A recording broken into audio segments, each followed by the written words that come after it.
안녕하세요. 놀라운 논란의 미스터 논란입니다. 손흥민 선수가 뛰고 있는 토트넘 소식 전달해드리도록 하겠습니다. 안제 포스테코글루 감독이 이번 경기 이 3대2 호펜하임과의 승리에 대해서 여러가지 선수들을 언급했는데 손흥민 선수에 대해서도 또 직접적으로 언급을 했습니다. 어떤 이야기들을 했는지, 그리고 위기의 포스테코글루 감독이 현재 가지고 있는 어떤 계획이나 구상, 그리고 어떤 생각을 하고 있는지 바로 들어가 보시죠.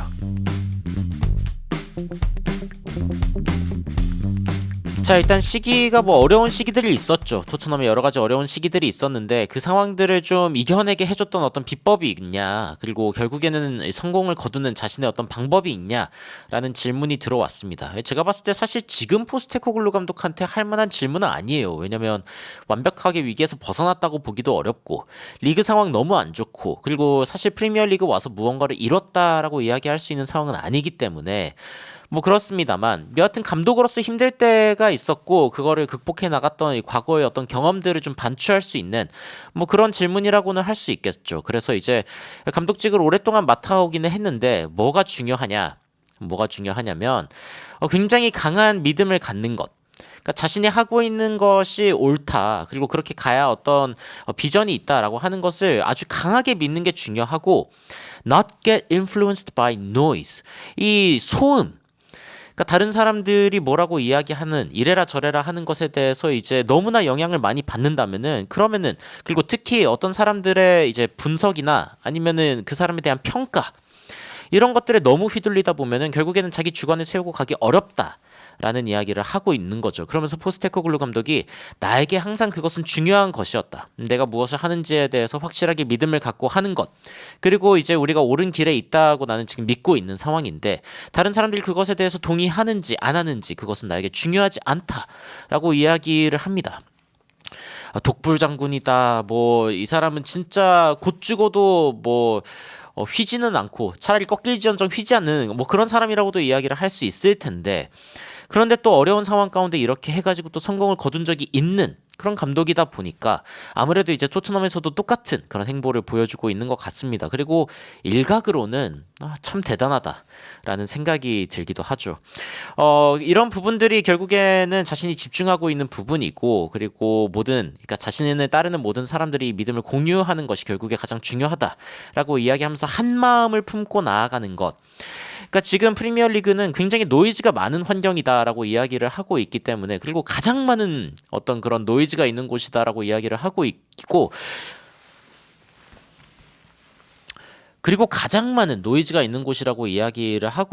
이런 부분들에 대해서 잘 대처해야 된다. 그러니까 사실은 이제 포스테코글루 감독에 대한 해고해라, 경질해라, 레비 회장 어쩌다, 손흥민과 포스테코글루 공동 책임지고 나가라, 여러 가지 기사들이 나오고 있지만, 근데 노이즈에 불과하다 라고 이야기를 하고 있는 겁니다. 이런 뚝심이 어떻게 보면은 지금의 포스테코글루 감독을 있게 만들었고, 그리고 앞으로 이제 포스테코글루 감독이 취할 노선도 이와 다르지 않다라는 걸 예측할 수 있죠. 브랜든 오스틴을 이번에 이제 선택한 것에 대해서도 기자들의 질문이 들어왔는데, 선발 라인업에 어스틴 키퍼가 있을 때 저는 솔직히 조금 의아했습니다. 왜냐면은 골키퍼는 그렇게 많은 로테이션이 필요한 자리다라고 생각하기 어렵고, 킨스키 키퍼도 데려온 상황이기 때문에 굳이 어스틴 키퍼를 써야 되나라는 생각이 들었는데, 그런데 아무래도 이제 대회 가운데 여러 키퍼들이 부상을 당하거나 아니면 이제 경기가 많은 상황에서 자신에게 이제 기회가 안 온다라고 생각하면 확실히 또 사기가 떨어질 수 있겠죠. 그래서 이런 부분까지 고려해가지고 로테이션을 돌린 건지 여하튼 어스틴 키퍼를 내세우는 모습을 보여줬습니다. 그래서 이제 프레이저 포스터 키퍼가 좀 아팠고, Fraser had an illness라고 이제 여기 나오죠. 그래가지고 브랜든 키퍼 이제 열심히 하는 거 보니까 어쨌건 한번 기회가 주어질 이유가 있었고, 그리고 오늘 잘했다라고 이야기를 했습니다. 어웨이 경기였고 그러니까 상대방의 홈 경기장에서 뛰는 게 쉽지 않은데, 심지어 첫 경기였고 이런 상황에서 굉장히 어려울 수 있었는데 그래도 잘한 것 같고, 다음 주에 또 보자 이렇게 이야기를 하면서 브랜든 오스틴 키퍼로서는 좀 희망적인 그런 이야기를 했습니다. 이런 부분들도 좀 눈여겨볼 만하고, 도미닉 솔랑키의 어떤 부상, 그러니까 지금 라인업 보면은 히샬리송이 이제 나서게 된 상황이었는데, 다행히 히샬리송이 돌아왔습니다만 도미닉 솔랑키 언제 돌아오냐, 이야기 나오고 있는 것은 지금 단계에서는 한 6주 정도 더 걸릴 거다라는 이야기가 나오고 있기 때문에 3월 중순 이제 볼 수 있을 걸로 예상이 되고 있습니다. 그리고 이제 손흥민 선수에 대한 이야기인데 a couple of important goals, 두 개의 굉장히 중요한 골을 넣었다. 이 부분이 이제 손흥민 선수에게 어떤 영향이 있겠느냐라는 질문도 들어왔습니다. 그래서 안제 포스테코글루 감독이 손흥민 선수 오늘 굉장히 잘 버텼고 잘해냈고, 그리고 그렇게 잘해주기를 바랬다. 로드리, 여기서 이야기하는 로드리는 이제 벤탄쿠르죠. 호드리고 벤탄쿠르 이야기하는 거고, 벤 데이비스, 다른 선수들 다 이제 잘해줘야 된다. 루카스, 아치그레이, 라두 드라구신, 이 선수들만 잘해야 되는 게 아니라 다 잘해야 된다라고 이야기를 하면서 선후배 간 전부 다 잘해줘야 된다라는 이야기를 하고 있고, 히샬리송이 이제 막 부상에서 돌아왔다는 점도 좀 지금 감안을 해야 되고, 우리가 지금 상대해야 되는 것들이 굉장히 많은, 일정이 굉장히 많기 때문에 쉽지 않고, 특히 유럽 어웨이에서는 그냥 상대방 분위기에 휩쓸릴 수도 있는 상황이었는데, 손흥민 선수가 확실하게 리더십을 보여주면서 전방 돌진이죠. Led from the front. 이 앞에서 이끄는 모습을 보여주었다라고 이제 평가를 했고요. 그리고 특히 importantly the goals. 이 손흥민 선수가 넣은 골이 굉장히 중요했다. 액션들도 중요했지만, 그리고 지금 이제 어떻게 보면 위기에 대처하고 있는 상황이고, 이런 상황에서 firing line, 그러니까 모두가 지금 폭격을 당하고 있는 상황이다. 질문에 대한 폭격일 수도 있고, 의문이나 뭐 경질이니 이적이니 여러 가지 이야기들이 아주 쏟아져 내려오는 그런 상황이라고 이야기를 할 수 있는데, 그런 상황에서 손흥민 선수가 보여준 모습, 최고였다, 잘했다. 그러니까 stand up and reply to it in a proper way. 이런 상황에서는 확실하게 일어서서 그것에 대해서 올바른 답변을 줘야 된다라고 이야기를 하고 있는 거죠. 손흥민 선수가 그리고 보여줬던 이 두 번째 골, 첫 번째 골 장면도 굉장히 좋았습니다만 군더더기 없었던 이 두 번째 골 왼발 슈팅, 이거 진짜 예술이었죠. 굉장히 좋은 슈팅을 보여주면서 결국에는 본인을 향한, 그리고 팀을 향한 여러 가지 의문을 좀 지울 수 있는 좋은 응답을 한 플레이였다라고 평가를 했습니다. 제임스 메디슨도 비슷하냐? 골 좋았죠. 그러니까 자신이 여전히 뭔가 예리함이 있다라는 걸 증명하는 그런 모습이었는데, 페드로 포로의 패스가 어마무시하게 좋았고, 돌아 들어가는 메디슨의 움직임, 수비 시야 뒤쪽이죠.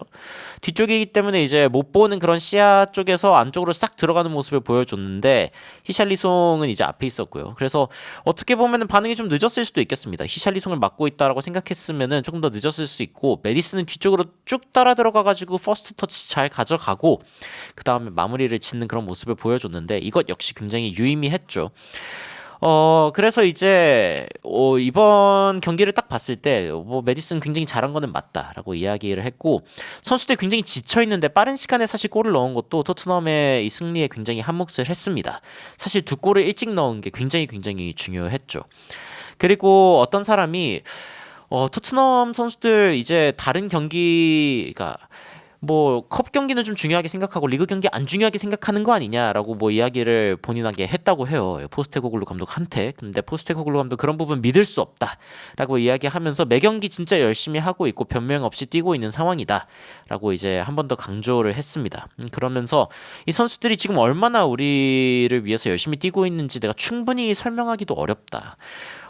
이 상황들로 인해서, 그리고 이번 경기에 이 선수들의 헌신으로 인해서 토트넘이 유로파리그에서 좋은 자리를 가질 수 있었다라고 설명을 했는데, 토트넘이 리그에서는 15위란 말이죠. 15위를 기록하고 있는 상황인데, 근데 유로파 리그에서는 지금 이제 맨유가 이번 경기 이기고, 그리고 라치오, 프랑크푸르트 이런 팀들도 이겼는데, 토트넘은 그래서 6위에 지금 있는 상황입니다. 승점 14점으로 리옹과 이제 득실차 1점 차이가 나는 상황이고, 득실차 3점 차이네요. 3점 차이.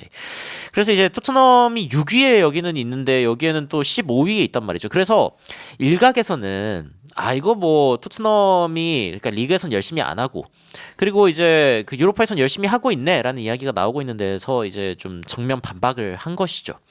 하지만 분명히 이제 부정할 수 없는 것 중에 하나는 토트넘이 유로파에 희망이 더 있다는 겁니다. 일단 6위 자리에 있고 승점 3점을 더 추가하면은 어쨌건 2위 자리까지도 노려볼 수 있는 상황이죠. 다른 팀들이 다 진다 혹은 비긴다는 가정이지만, 토트넘의 다음 상대는 또 엘프스보르크인데 지금 20위에 있습니다. 마지막 경기, 최근 경기를 이겨가지고 이제 좀 올라오게 되었고, 이 팀은 이제 최대한 24위 안에 머물려고, 그러니까 16강을 향한 플레이오프를 뛰기 위해서 최대한 승점을 벌려고 노력할 거기 때문에, 토트넘 입장에서는 또 결사적으로 뛰는 그런 상대를 만나가지고 쉽지 않을 수 있지만, 그래도 하위권의 상대이기 때문에 토트넘의 전력이 비교적 높다라고도 평가할 수 있겠죠. 이 경기는 또 1월에 치러지기 때문에 이 경기도 좀 지켜봐야 되는 경기입니다. 여하튼 인터뷰 내용들을 쭉 살펴보았는데 뭐 유로파리그 컵 들어올리는 것도 굉장히 큰 의미가 있습니다. 전 개인적으로 컵이 굉장히 이쁘게 생겼다라고 생각하는 그런 우승컵의 모양인데 토트넘이 유로파리그 일단 우승할 수 있을까를 논하기는 너무 이른 단계이기는 하지만 그래도 토트넘이 그나마 살아있는 이 대회에서 좀 좋은 모습을 보여줬으면 좋겠다. 그리고 웬만하면은 조금 더 높은 순위로 올라가서 조금 더 쉬운 16강 상대를 만났으면 좋겠다라는 생각을 해봅니다. 토너먼트는 한 경기 한 경기 알 수 없지만 말이죠. 여러분들은 최근 토트넘을 보시면서 그리고 안제 포스테코글루 감독 인터뷰, 손흥민 선수의 멋진 골 보시면서 어떤 생각이 드셨는지 궁금합니다. 댓글로 의견 남겨주시면은 더욱 흥미롭고 재밌고 정확한 외신 소식으로 찾아뵙도록 하겠습니다. 이상 놀라운 논란 미스터 논란이었습니다. 시청해주셔서 감사합니다.